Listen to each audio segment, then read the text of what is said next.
श्री शिवाय नमस्तुभ्यम। दोस्तों, आप सभी लोग जानते हैं कि 23 मई 2024 को है वैसाखी पूर्णिमा। दोस्तों, पूर्णिमा ये वो पूर्णिमा है जो कि वैसाख के महीने में पड़ती है और वैसाख महीने की पूर्णिमा साल में सिर्फ एक बार आती है। और इस दिन जो भी व्यक्ति 108 चावल के दाने वाला उपाय कर लेता है भाई उसके जीवन से सारी दुख और परेशानियां दूर हो जाती हैं, उसकी सारी मनोकामनाएं पूर्ण होती हैं। बस दोस्तों, ये वाले मौके को आपको अपने हाथ से नहीं जाने देना है और इस वैसाख के महीने में पड़ने वाली इस पूर्णिमा को 108 चावल के दाने वाला उपाय ज़रूर करना है, क्योंकि यही वो एकमात्र उपाय है इस वैसाख महीने की पूर्णिमा का जो कि सबसे बड़ा उपाय है। और इस उपाय को करने के बाद आपको इस उपाय को करने का फल बहुत जल्दी और बहुत बड़ा होकर मिलेगा, क्योंकि आप इस उपाय को एक ऐसी पूर्णिमा के दिन कर रहे हैं जिसका महत्व बहुत ही ज़्यादा बड़ा होता है और इसका महत्व आप लोग पहले से ही जानते भी ज़रूर होंगे। तो दोस्तों, इस 108 चावल के दाने वाले उपाय को हमें इस वैसाखी पूर्णिमा के दिन कैसे करना है,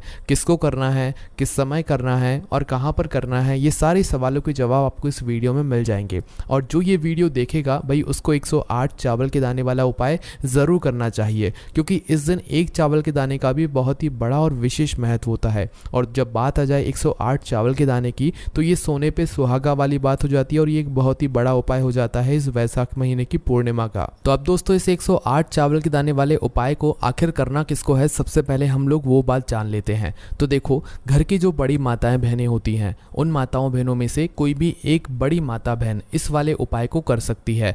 और दोस्तों, अगर आप चाहें तो अपने घर में से सभी सदस्यों को भी इस उपाय को करवा सकते हैं। अगर किसी व्यक्ति की खुद की कोई मनोकामना है, खुद की कोई दुख और परेशानी है जो कि वो अपने लिए ही करना चाहता है इस वाले उपाय को, तो वो खुद अपने लिए भी कर सकता है। बाकी अगर कोई घर में से ऐसा है जो कि अपने पूरे घर परिवार की सुख और शांति के लिए वाला उपाय करना चाहता है तो भाई वह भी कर सकता है, उसमें भी कोई दिक्कत वाली बात नहीं है। कहने का मतलब ये है कि इस उपाय को एक एक सदस्य भी कर सकता है और पूरे घर परिवार के सदस्य के लिए घर की बड़ी माताओं बहनों में से कोई एक माता बहन भी कर सकती है। माता बहन अगर घर में उपस्थित ना हो या वो ये वाला उपाय ना कर पा रही हो तो फिर घर का कोई बड़ा सदस्य भी इस 108 चावल के दाने वाले उपाय को कर सकता है, चाहे फिर वो पुरुष ही क्यों ना हो, उसमें कोई भी दिक्कत वाली बात नहीं है।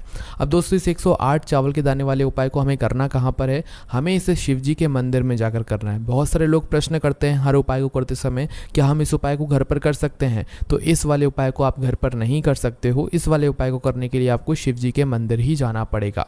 उसके बाद में दोस्तों, जो अगला प्रश्न निकल कर आता है वो ये आता है इस उपाय को लेकर कि आखिर इस उपाय को हमें किस समय करना है, सुबह के समय करना है कि शाम के समय करना है? तो देखो, इस वाले उपाय को आप लोग सुबह के समय भी कर सकते हो और शाम के समय प्रदोष काल में भी कर सकते हो। अब अगर आप पूछो कि भाई सबसे उत्तम समय कौन सा रहेगा इस 108 चावल के दाने वाले उपाय को करने का, तो हम आपसे बस यही कहेंगे कि इस उपाय को आप सुबह के समय करेंगे तो ज़्यादा बेहतर होगा। बाकी अगर प्रदोष काल शाम के समय भी करेंगे तो भी अच्छा होगा, उसमें कोई भी दिक्कत वाली बात नहीं है।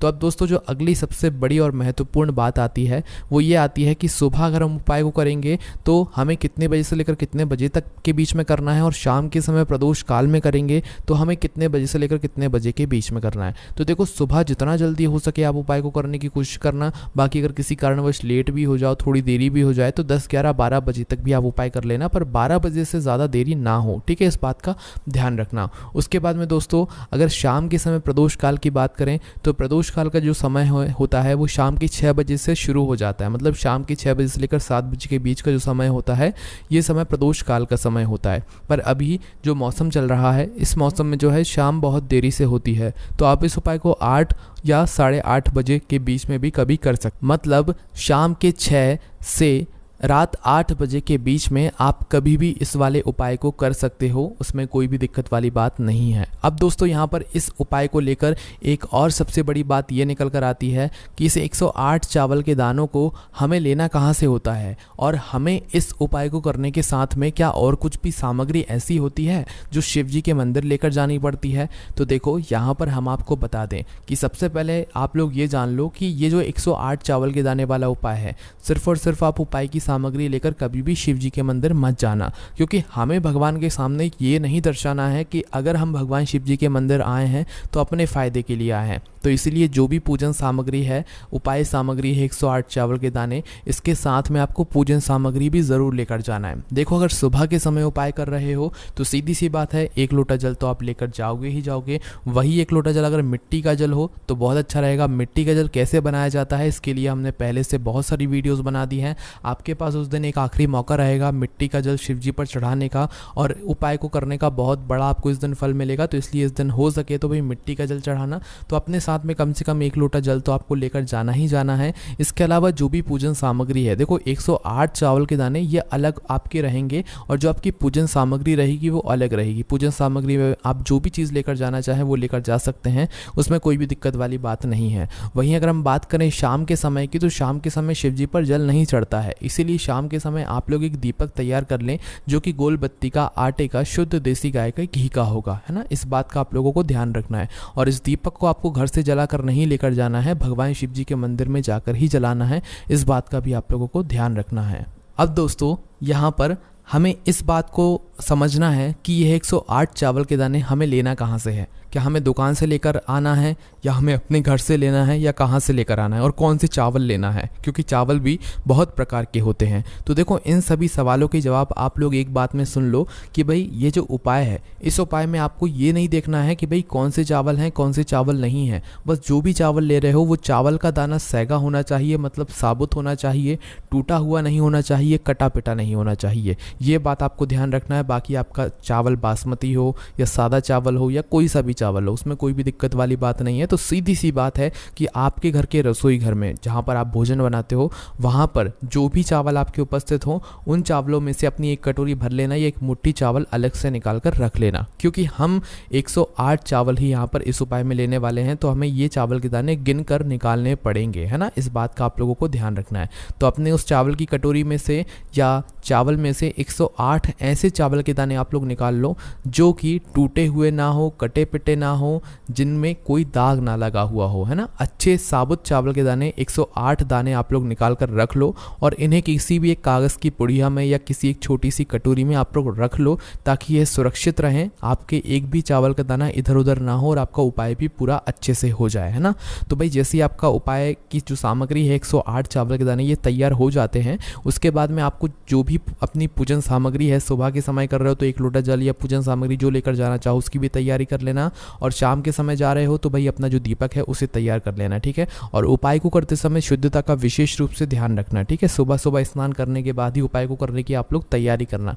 उसके बाद अगर शाम के समय की बात करें तो शाम के समय आपको स्नान करने की ज़रूरत नहीं है, पर शुद्धता का ध्यान रखना है। आपको स्नान तो नहीं करेंगे, आप हाथ मुँह धोकर भी इस वाले उपाय को शाम के समय प्रदोष काल में कर सकते हैं, इसमें कोई दिक्कत वाली बात नहीं है। तो आप अपने उपाय की पूरी सामग्री तैयार करके आप पास ही में जो आपका शिव मंदिर हो वहाँ पर पहुँच जाइए। सबसे पहले शिव मंदिर में जाकर आप लोगों को उपाय नहीं करना है, पहले भगवान के दर्शन करना है, भगवान से आशीर्वाद प्राप्त करना है, फिर शिव जी की शिवलिंग के पास में आना है। शिवलिंग के पास में आने के बाद आप जो पूजन सामग्री लेकर आए हुए हैं, जैसे कि सुबह गए हुए होंगे तो 1 लोटा जल और जो भी पूजन सामग्री लेकर आए हैं आप उनसे भगवान शिव जी की पूजन कीजिए। सबसे पहले तो 1 लोटा जल ही चढ़ेगा, उसके बाद में आपकी पूजन सामग्री चढ़ेगी। उसके बाद में अगर दोस्तों शाम के समय अगर आप इस उपाय को कर रहे हो तो अपने साथ में कम से कम एक जो दीपक है गोल बत्ती का जो आप अपने साथ में लेकर गए हो, उस दीपक को मंदिर में जाकर अपनी माचिस से जलाना है और उस दीपक को शिवलिंग के पास में रखना है, ठीक है। इस दीपक को रखने के बाद ही आप लोगों को अपना यह वाला उपाय शुरू करना है। और दीपक को ज़्यादा पास में मत रखना, वैसे भी गर्मी पड़ रही है, भगवान शिव जी को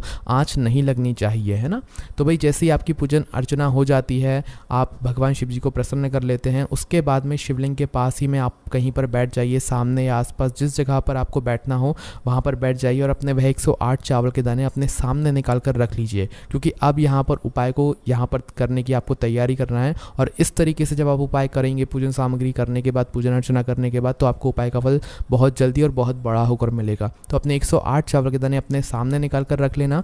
और यह जो उपाय है ये आपकी सीधे हाथ की हथेली से होगा, इसलिए इस बात का भी विशेष रूप से ध्यान रखना है ना। तो सीधे हाथ की हथेली का प्रयोग करके ही आप लोग अपना इस वाले उपाय को करना। अपने सामने जो भी आपकी कागज़ की पुड़िया है उसको खोल कर रख लो, या कटोरी है तो भाई उसे अपने सामने रख लो और अपने वह 108 चावल के दाने निकाल लो, ठीक है। उसके बाद में दोस्तों अब आपको क्या करना है कि शिवलिंग आपके सामने होगी, तो अपने वह 108 चावल के दाने एक एक करके आपको शिव जी की शिवलिंग के ऊपर चढ़ाना है। कहाँ पर चढ़ाना है? शिवलिंग के ऊपर चढ़ाना है और कहीं पर भी नहीं चढ़ाना है। आपको अपने हथेली से तो शिवलिंग के ऊपर चढ़ाना है, भले ही फिर वो अपने आप जलाधारी पर गिर जाएं या मतलब वहीं पर गिर जाएं, उसमें कोई दिक्कत वाली बात नहीं, पर आप चढ़ाओगे शिवलिंग के ऊपर ही। तो आपको क्या करना है, अपना पहला चावल का दाना उठाना है, श्री शिवाय नमस्तुभ्यम बोलना है और शिवलिंग पर चढ़ा देना है। इसी तरीके से दूसरा चावल का दाना उठाना है, शिवलिंग पर चढ़ाना है और मंत्र बोल देना है, और फिर तीसरा चावल का दाना उठाना है, श्री शिवाय नमस्तुभ्यम बोलना है और चढ़ा देना है। इसी प्रकार से आपको पूरे 108 चावल के दाने एक एक करके शिव जी की शिवलिंग के ऊपर चढ़ाना है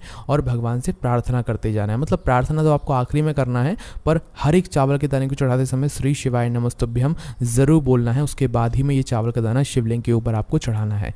जैसे ही आपके 108 चावल के दाने शिवलिंग के ऊपर चढ़ जाते हैं तो भाई उसके बाद में आपको क्या करना है, भगवान से अपनी मनोकामना बोलना है। मनोकामना भी कब बोलना है? जब आपका 108वां चावल का दाना आपकी सीधे हाथ की हथेली में हो और आप उसे चढ़ाने के लिए जा रहे हो। श्री शिवाय नमस्तुभ्यम बोलकर उस आखिरी चावल के दाने को शिवलिंग के ऊपर चढ़ा देना और भगवान से फिर अपनी वह मनोकामना बोल देना जिस मनोकामना के लिए आप लोग अपना यह वाला उपाय कर रहे हो, जिस भी दुख और परेशानी के लिए आप लोग अपना यह वाला उपाय कर रहे हो। उसके बाद में जैसे ही आप अपनी मनोकामना बोल देते हो, आपका यह वाला उपाय पूरा हो जाता है। पर दोस्तों, उपाय को करने के बाद आप लोगों को 2 मिनट भगवान शिव जी के मंत्र का जाप ज़रूर करना है और मंत्र का जाप करने के बाद भगवान से एक और बार प्रार्थना करना है अपनी मनोकामना के लिए या अपनी जो भी दुख और परेशानी है उसके लिए। इसके बाद में आप लोग भगवान को धोख देकर भगवान से प्रार्थना करके उनसे आशीर्वाद लेकर वहाँ से उठ सकते हैं और अपने घर पर जा सकते हैं। बस दोस्तों, यहाँ पर ये वाला उपाय पूरा हो जाता है। इस तरीके से जो भी व्यक्ति छोटी छोटी चीज़ों का ध्यान रखते हुए इस 108 चावल के दाने वाले उपाय को करेगा, निश्चित सी बात है उसे उसकी मनोकामना जल्दी ही पूर्ण होगी और जो भी दुख और परेशानी है वो भी बहुत ही जल्दी दूर होंगे। और दोस्तों, आप सभी लोगों को हम बता दें कि पूर्णिमा के दिन चावल का विशेष महत्व होता है। इस दिन चावल की खीर बनाई जाती है, तो इसीलिए अपने घर में अगर सुख शांति आप लोग बनाए रहना चाहते हो तो भाई इस वैसाखी पूर्णिमा के दिन आपको अपने घर में चावल की खीर ज़रूर बनानी चाहिए, जो कि विशेष रूप से शुद्ध देसी गाय के दूध की होनी चाहिए। इसलिए आप लोग हो सके तो भाई दूध की अच्छी सी खीर बनाकर भगवान को भोग लगाकर उसे अपने घर के सभी सदस्यों को ज़रूर खिलाइएगा। इससे आपके घर में सुख और शांति बनी रहेगी। और आप सभी लोग जानते हैं कि हमने उपाय भी चावल वाला ही किया है। वैसाख के महीने में पड़ने वाली पूर्णिमा का बहुत ही बड़ा महत्व होता है और इस दिन चावल का भी बड़ा महत्व होता है। आप इस उपाय को कीजिए और आपको इस उपाय का करने का फल बहुत ही जल्दी ज़रूर मिलेगा। बाकी दोस्तों, इस उपाय करने में अगर आपको कोई भी दिक्कत समस्या परेशानी आती है तो सब हमसे कमेंट करके पूछ सकते हैं। ओम नमः शिवाय, जय भोले बाबा, श्री शिवाय नमस्तुभ्यम।